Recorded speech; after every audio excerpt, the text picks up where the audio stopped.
talking again about the wood and the bodies, I did not mention before.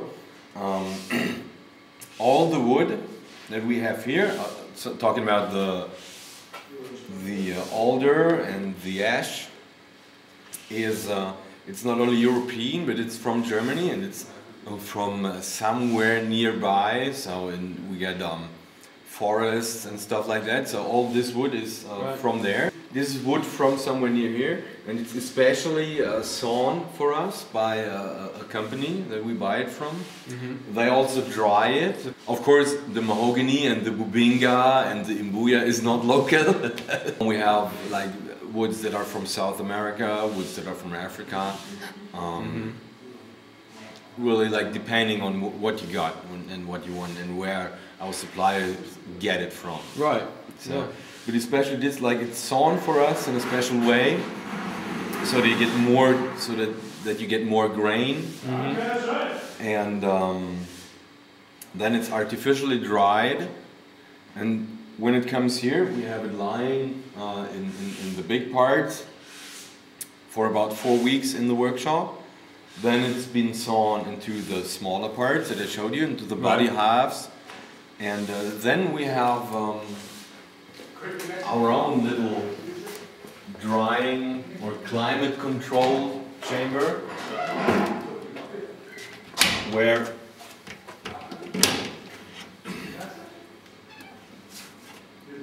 do you see, like there,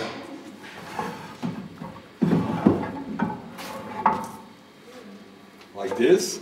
So here you see how we pick the wood. So here you have the body halves, and then we put them again into a climate chamber, so they get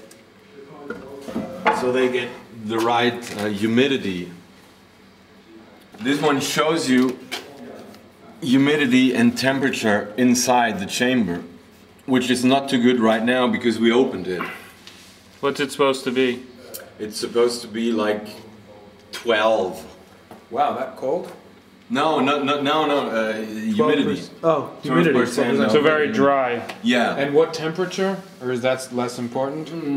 Well, the temperature is less important because, I mean, the higher the temperature, the quicker the wood dries. So it might not be too high, but it can be achieved in a chamber like this. If you would dry it at like, say, 100 degrees, the wood will just crack because it's too fast. How do you dry this out? Do you have a dehumidifier? There is a Humidifier inside then. humidity dehumidifier, maybe, I don't know what you call that. It sucks the water into some kind of yes, exactly. Wow. Exactly. And this is, you guys built this custom built, just a sealed chamber with a dehumidifier. So basically, let's say you get an order for a custom guitar. This would be one of the stages. This is why it takes so long to build a guitar. Yeah, this is one of the This is one of the stages. Yes, exactly. Because you have to have it in for about 4 weeks. It's fine with 3 weeks, but 4 weeks, of course, is better. So 4 weeks of building the guitar is basically both parts of the body sitting in here. Sitting in here. And we do the same with the necks. You could probably do a whole body in about 1 day. Really? Apart from spraying. So just saw it up, glue it together, put it onto the CNC router, do all the other carvings and the shapings and all that. That can be done in 1 day, easily. The longest time would be the time that the glue needs to dry. But then you will have a wet piece of wood, basically. And what will happen is that either it starts to move like this, so it's not a straight shape anymore, or it dries, so it gets smaller. And then the worst part, I don't know if you can see it here, it tears apart, it cracks. Exactly. So that's not something you want. No, you don't want to have that on a $2,000 guitar, really. Then it starts to crack somewhere. So, and that's, and of course, it's no use doing only one guitar, or doing only all the different kind of steps of production, only doing it with one guitar.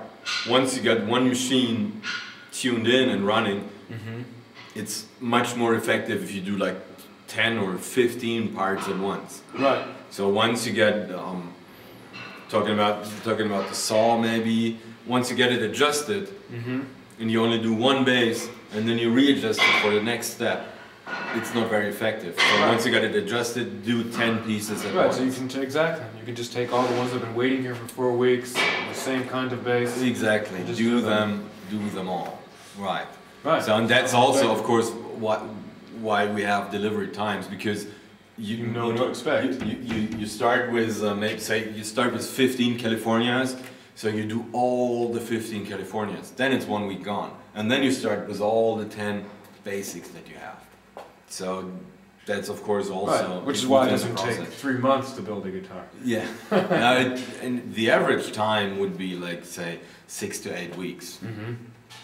So, and of course it's always because the customer can pick a lot of options and choose a lot of things himself. You have all your regular basses that you can just keep going and flowing all the time. Yes. And when somebody wants custom, they'll pay a bit more for you to do, to stop a second. Yeah, and exactly. figure out exactly what thing you want to do. Yeah.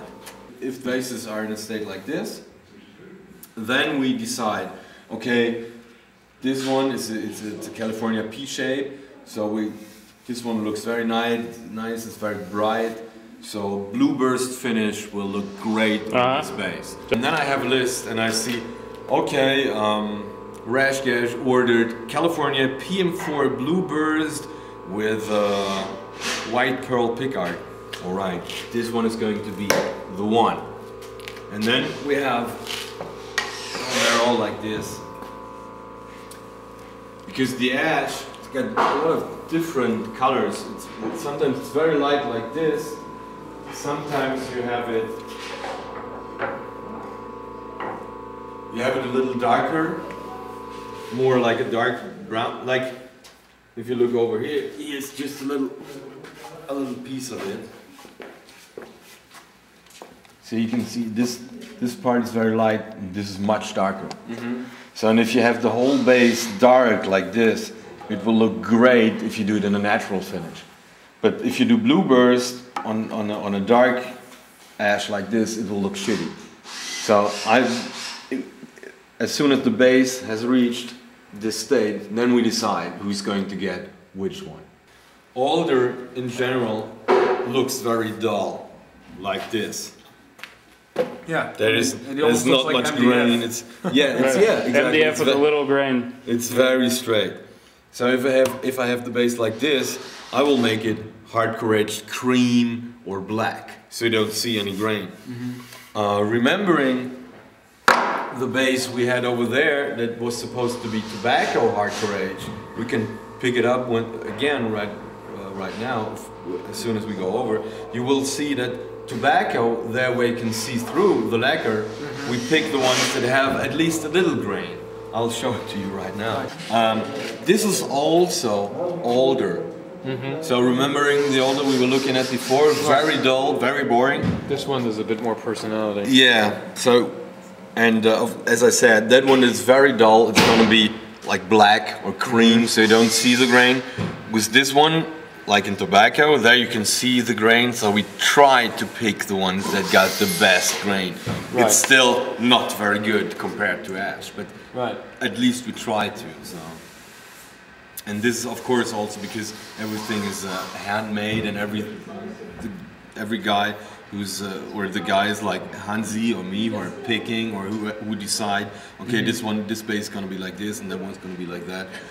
We pay attention to it. Right. Not like in a big factory where you just go like, it's not like a production line.